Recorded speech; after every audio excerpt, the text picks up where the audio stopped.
2006년 10월 9일 오전 10시 35분 기상청 지진 관측망에 미세한 흔들림이 감지됩니다. 진도 3.6, 진앙지는 함경북도 길쭉은 풍계리, 자연지진이 아니었습니다.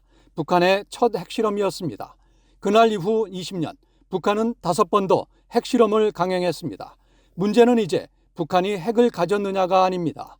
우리가 그 핵에 대비할 준비가 돼 있느냐입니다. 지금까지 한반도를 지켜온 공식은 이거였습니다. 북한은 핵은 있어도 함부로 쓰면 정권이 끝나니까 못 쓴다. 우리는 재래식 전력에서 북한을 압도한다. 그래서 설마 전쟁하겠어? 이 말이 통했습니다. 그런데 이 공식을 흔드는 변수가 하나 등장합니다. 바로 북한과 러시아의 군사 결합입니다.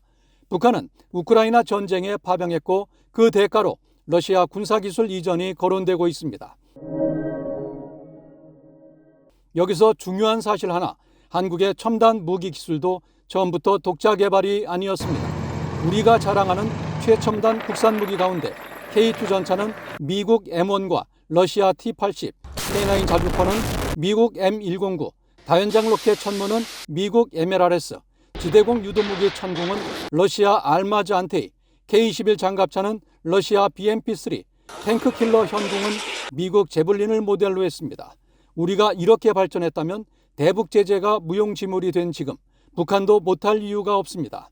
최근 북한을 보시죠. 신형 구축함, 핵추진 잠수함, 요격미사일, 정찰위성, 무인기, 이 기술들 과연 어디서 왔을까요? 만약 북한이 러시아 기술로 재래식 무기까지 현대화한다면 남북 간 재래식 격차는 줄어들기 시작합니다. 그리고 그 순간 균형을 좌우하는 건 딱 하나입니다. 핵입니다.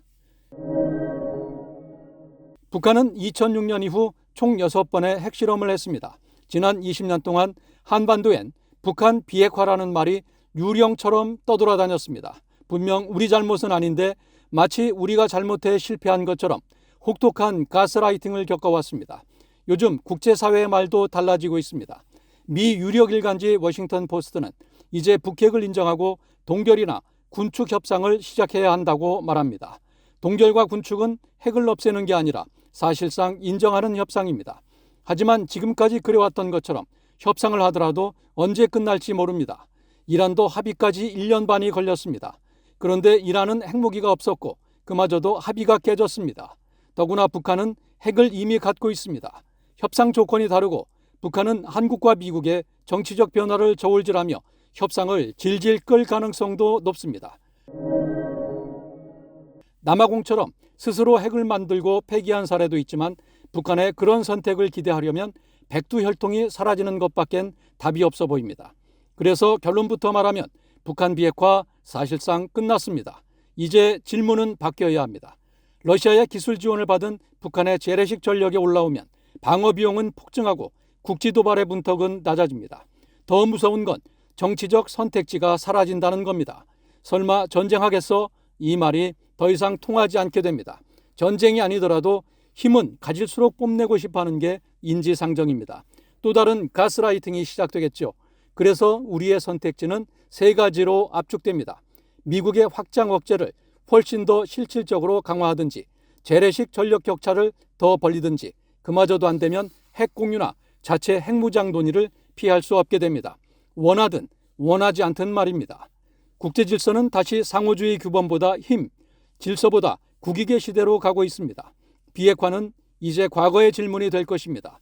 냉정하게 보자면 지금 우리가 던져야 할 질문은 바로 이것입니다. 우리는 핵을 가진 북한에 맞서 잘 살 준비가 돼 있는가? 우리는 북한의 핵을 압도할 만한 힘을 어떻게 확보해야 할까입니다.